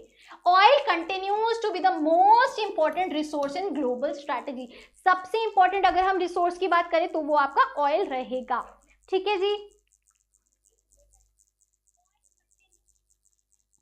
यार मैं कल तक ना ये बजिंग वाला इशू पक्का से सॉल्व कर दूंगी, ठीक है। चलिए, the immense wealth associated with oil generates political struggles to control it, भाई जिसके पास ऑयल होगा ना उसके पास बहुत पैसा होगा, ठीक है, तो आप कंट्रोल करना चाहोगे अपनी पावर को। जैसे पॉलिटिक्स में जो कुर्सी है, जो तख्त है, उसी की पावर है और उसी के चक्कर में सारा खेल है, right. And the history of petroleum is also the history of war and struggle. हमेशा ऑयल पेट्रोलियम को पावर से एसोसिएट किया है, पैसे से एसोसिएट किया है, और इसी से वी कैन से वॉर्स होती हैं। Fine. So West Asia, specifically the Gulf region, right. आपको गल्फ रीजन में जो ये वाला पार्ट है ना, ये गल्फ रीजन है, right. These are the Arab countries. इसको वेस्ट एशिया बोलते हैं क्योंकि एशिया के वेस्ट तरफ है। इसमें सबसे ज्यादा 30% ऑफ ग्लोबल ऑयल प्रोडक्शन होती है, right. But it has about 64% of the planets known reserves. Reserve जो कि अभी तक वी कैन से अनएक्सट्रैक्टेड ऑयल है, वो भी यहाँ पे 64% है। It is the only region able to satisfy any substantial rise in the oil demand. जब भी ऑयल डिमांड होगी तो यहीं से वो सेटिस्फाई हो सकती है, वेस्ट एशिया से, गल्फ कंट्री से, अरब कंट्री से। Is it clear everyone? Yes और नो? फटाफट से बताएंगे क्विकली क्विकली।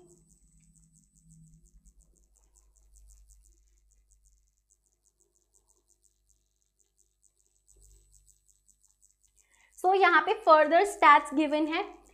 सऊदी अरेबिया में क्वार्टर यानी कि 1/4 of the world's total reserves and it is the single largest oil producer, ठीक है, सऊदी अरेबिया। फाइन।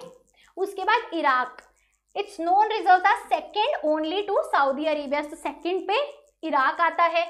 तो जो substantial portions of Iraqi territory हैं वो अभी तक अनएक्सप्लोर्ड हैं, राइट। और चांसेस है कि भाई एक्चुअल में ज्यादा रिजर्व्स हो सकते हैं इराक में than Saudi Arabia. Fine. So US, Europe, Japan and increasingly India and China which consume this petroleum are located at a considerable distance from the region. सब काफी दूर दूर हैं वेस्ट एशिया से। ये सारी वो कंट्रीज हैं जो यहाँ से ऑयल मंगवाती है। Clear everyone? हाँ या ना? अब चलते हैं नेक्स्ट रिसोर्स पे, जो कि क्या है? क्या है नेक्स्ट रिसोर्स? फटाफट से बताओ। Which is the next resource? जी हाँ बताइए।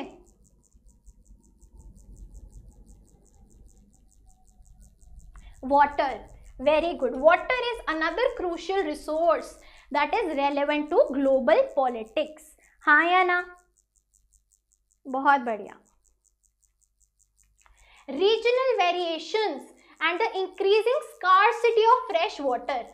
फ्रेश वाटर कम होता जा रहा है और रीजनल वेरिएशन यानी कि जगह जगह ज्योग्राफी पे डिपेंड करता है, कहाँ पे ज्यादा पानी है, कहाँ पे कम पानी है, फ्रेश वाटर, राइट। सो इसी वजह से डिसएग्रीमेंट्स होते हैं, प्रॉब्लम्स होती है when it comes to sharing water resources. Fine, ठीक है जी। और यही बोलते हैं, लोग बोलते हैं कि जो वर्ल्ड वॉर 3 होगी वो वाटर वॉर होगी, यानी कि वो वाटर के ऊपर होगी। एक वॉयलेंट कॉन्फ्लिक्ट के चांसेस हैं, वर्ल्ड वॉर 3 के चांसेस हैं ओवर वाटर रिसोर्स। फाइन, चलिए मोस्टली क्या डिसएग्रीमेंट होता है वाटर को लेके, ये ध्यान देना इंपॉर्टेंट है और इंटरेस्टिंग है। तो देखो क्या डिसएग्रीमेंट रहता है कि यार जो डाउनस्ट्रीम है, जो डाउनस्ट्रीम कंट्री है उसको क्या प्रॉब्लम होती है। डाउनस्ट्रीम यानी कि देखो यहाँ से इधर पानी जा रहा है दूसरे देश में, ठीक है, तो ये वाली कंट्री जिससे पानी ओरिजिनेट हो रहा है वो अपस्ट्रीम कंट्री है और जिसकी तरफ पानी जा रहा है वो डाउनस्ट्रीम कंट्री है।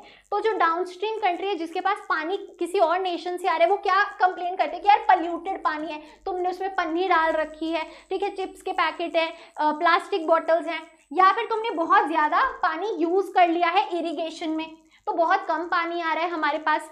And the construction of dams, आपने डैम बना लिया तो पानी वहीं रुक गया है, ठीक है।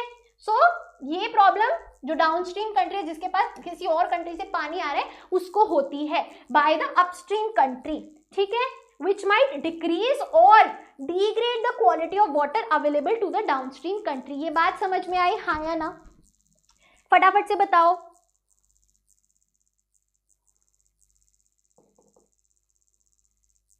क्विकली, आई बात समझ में सभी को? बहुत अच्छे, ठीक है। सो टिपिकल क्या डिसएग्रीमेंट रहता है वो बताया गया है। अब पानी को लेके अगर हम वॉयलेंस की बात करें तो क्या एग्जाम्पल है? Between Israel, Syria and Jordan in the 1950s and 1960s over attempts by each side to divert water from the Jordan and Yarmouk rivers. Important for your MCQ कि भाई कौन से नेशंस में यारमुक रिवर और Jordan river के ऊपर violence हुआ, conflict हुआ. तो यहाँ पे आप देख सकते हो ये जॉर्डन है, ये सीरिया है और ये इजराइल है. ठीक है जी. और ये वाली यारमुक रिवर है और ये जॉर्डन रिवर है. तो इनको लेके कॉन्फ्लिक्ट था 1950s और 1960s में. ठीक है. More recently threats between Turkey, Syria and Iraq.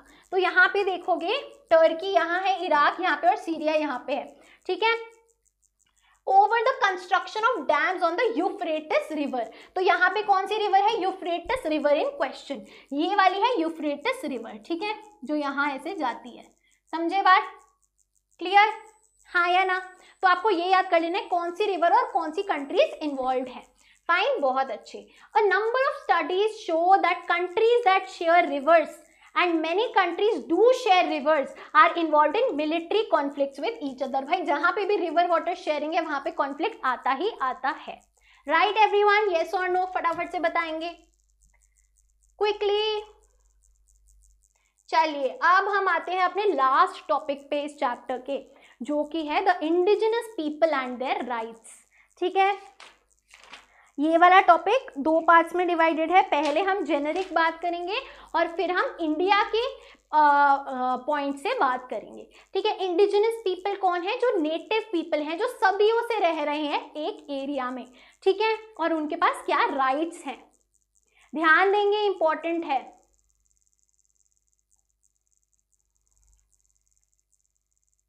The UN defines indigenous populations as comprising the descendants of peoples who inhabited the present territory of a country at a time when persons of different culture or ethnic origin arrived there from other parts of the world and overcame them.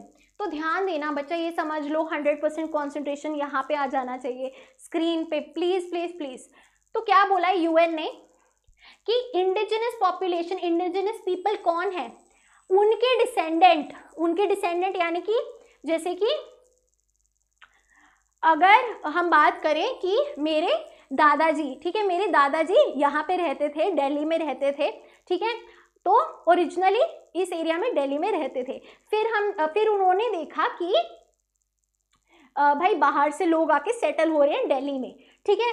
तो वो यहाँ के क्या थे? वो यहाँ के indigenous people थे और मैं क्या हूँ? उनकी डिसेंडेंट हूँ. डिसेंडेंट यानी कि उनके आने वाली जनरेशंस. तो मैं क्या हूँ? मैं एक इंडिजिनस पीपल हूँ. एग्जाम्पल दे रही हूँ आपको. ठीक है. तो इंडिजिनस पॉपुलेशन डिसेंडेंट्स हैं उन लोगों के जो इस टेरिटरी में रह रहे थे जब से कोई और नहीं था और बाहर के लोग आके यहाँ सेटल हो रहे थे. और उन्होंने, जो बाहर आउटसाइडर्स है वो ज्यादा हो गए और जो ओरिजिनल पीपल है वो कम हो गए. ठीक है. तो जो ओरिजिनल पीपल है वो कम हो गए संख्या में और जो ज्यादा लोग हैं उन्होंने मेजॉरिटी घेर ली. समझे? हाँ या ना? फटाफट से बताइए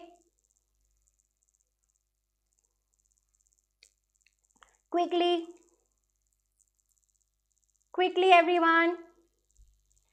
Right? So indigenous people today live more in conformity with their particular social, economic and cultural customs and traditions than the institutions of the country of which they now form a part. तो यार indigenous people से ना tribals people को associate करो. जो India के tribal people हैं वो क्या करते हैं? उनके जो खुद के रूल्स हैं, खुद के नॉर्म्स हैं, खुद का कल्चर है, उसको वो फॉलो करते हैं instead of what is going on in the country. ठीक है. So there are approximately 30 crore indigenous people spread throughout the world including India. तो कितने इंडिजिनस पीपल है? 30 crore. Fine. 20 lakh indigenous people of the Cordillera region of Philippines. Important है, ध्यान दो भाई. Philippines की कॉर्डिलेरा रीजन में 20 लाख इंडिजिनस पीपल हैं. भाई 10 लाख मापुचे पीपल इन चील. ठीक है. तो चील में ये वाले पीपल जो I don't know the correct pronunciation, जो इंडिजिनस पीपल है known as Mapuche people. Right. 6 lakh tribal people of the Chittagong hill tracts in Bangladesh. Bangladesh में चिट्टागोंग हिल ट्रैक्ट्स में ट्राइबल पीपल हैं जो इंडिजिनस हैं. स्मॉल पीपल्स बोलते हैं 10 lakh small peoples of the Soviet north. ठीक है. 35 lakh North American natives and 50,000 Kuna living in the east of Panama Canal. ठीक है, तो यहाँ पे पूरा ब्रेकडाउन गिवन है जो डिफरेंट इंडिजिनस पीपल हैं एंड द लोकेशन. फाइन.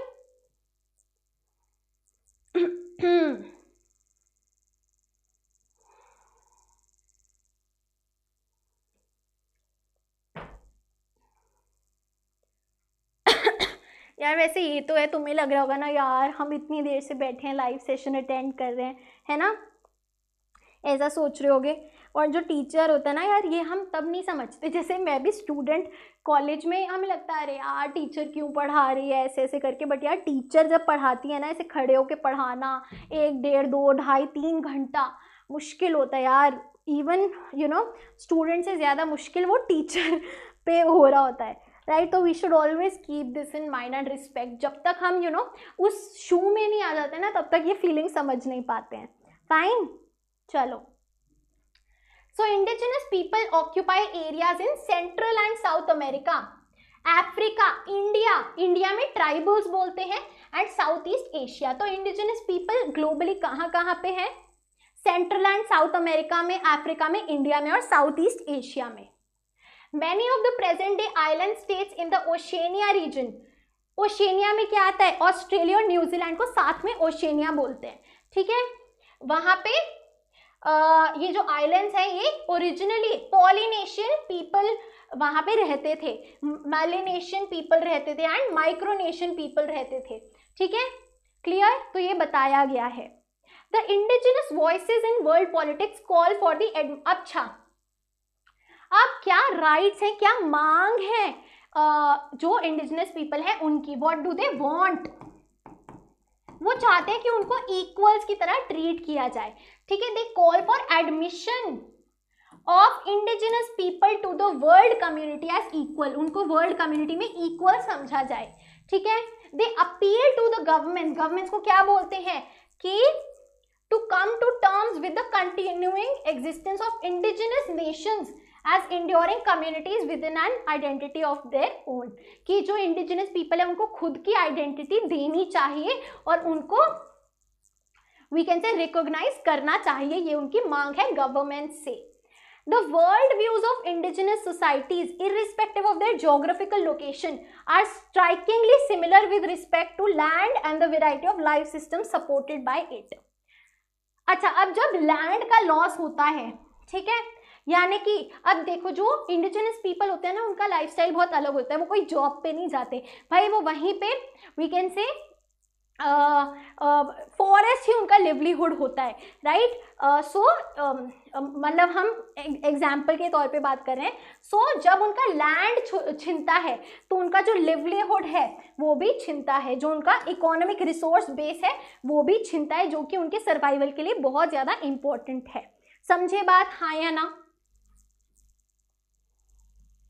अब आते हैं इंडिजिनस पीपल इन इंडिया पे, राइट. तो इंडिया में जो इंडिजिनस पीपल हैं, चलो भाई 2 स्लाइड्स रह गई सिर्फ.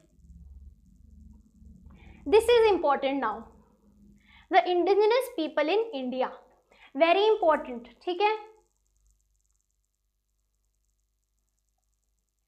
the description indigenous people is usually applied to the scheduled tribes in India. तो जो scheduled tribes in India में वो indigenous people हैं जो कि 8% है of the population. ठीक है, तो 8% indigenous people हैं इंडिया में, known as scheduled tribes. With the exception of small communities of hunters and gatherers, most indigenous populations in India depend for their subsistence primarily on cultivation of land. तो क्या बोला गया है कि भाई बहुत कम जो शेड्यूल्ड ट्राइब्स हैं वो हंटर्स और गैदरर्स होते हैं, राइट, कि जो हंटिंग करते हैं और फिर मीट खाते हैं. बट मोस्टली जो है वो कल्टीवेशन ऑफ लैंड करते हैं, एग्रीकल्चर करते हैं और उसी पे सर्वाइव करते हैं. फॉर सेंचुरीज, 100 से ज़्यादा सालों तक they had free access to as much land as they could cultivate. भाई जितना वो कल्टिवेट कर पाए, जितने वो जहाँ पे खेती कर पाए उतना उनका लैंड होता था, कोई रिस्ट्रिक्शन नहीं होती थी.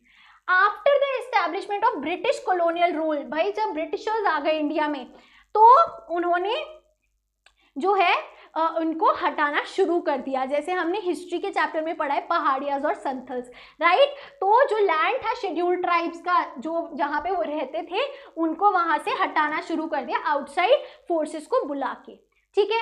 Although they enjoy a constitutional protection, तो हमारा कॉन्स्टिट्यूशन शेड्यूल्ड ट्राइब्स को प्रोटेक्शन, स्पेशल प्रोटेक्शन देता है पॉलिटिकल रिप्रेजेंटेशन में, राइट। लेकिन उनको उतने ज्यादा फायदे नहीं मिल पाए हैं जब हम डेवलपमेंट की बात करें तो। Fine, in fact they have paid a huge cost for development, क्योंकि कई मोस्टली जो शेड्यूल्ड ट्राइब्स होती हैं उनको डिस्प्लेसमेंट फेस करनी पड़ती है। जब कोई नया डेवलपमेंटल प्रोजेक्ट होता है तो उनका लैंड छीन लिया जाता है, तो उनको एक जगह से दूसरी जगह मूव करना पड़ता है, जिनसे उनका बहुत नुकसान होता है।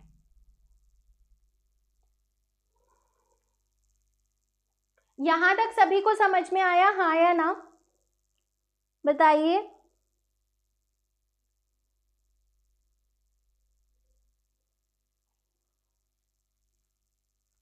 So issues related to the rights of the indigenous people have been neglected. उन पे ज्यादा ध्यान नहीं दिया जाता जब हम उनकी राइट्स की बात करें तो, in domestic as well as international politics for very long. तो अब ध्यान देने का समय आ चुका है। In the 1970s growing international contacts among indigenous leaders from around the world. तो भाई इंडिजिनस कम्युनिटी के जो लीडर्स थे उन्होंने इंटरनेशनली आपस में कनेक्ट किया, बात करी, और तब जाके एक अवेयरनेस का कंसर्न उन्होंने बोला, राइट। इस वजह से कॉमन कंसर्न और शेयर्ड एक्सपीरियंस की बात आई इंडिजिनस कम्युनिटीज को लेके। And this is very important for your MCQ. In 1975 the World Council of Indigenous People was formed. Very important MCQ के लिए। World Council of Indigenous Peoples कब बना था? 1975 में। The council became the first of 11 indigenous NGOs to receive consultative status in the UN. तो UN ने भी recognize किया है World Council of Indigenous Peoples को। Clear everyone? हाँ या ना?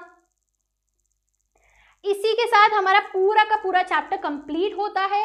हमने कीवर्ड्स पे फोकस किया है, मोस्ट इंपॉर्टेंट टॉपिक्स पे फोकस किया है, एंड 100% तैयारी हो गई है इस चैप्टर की। इससे बाहर से कुछ नहीं आने वाला है, ठीक है, हाँ या ना? Is it clear everyone? सभी को समझ में आया? यस और नो बच्चा?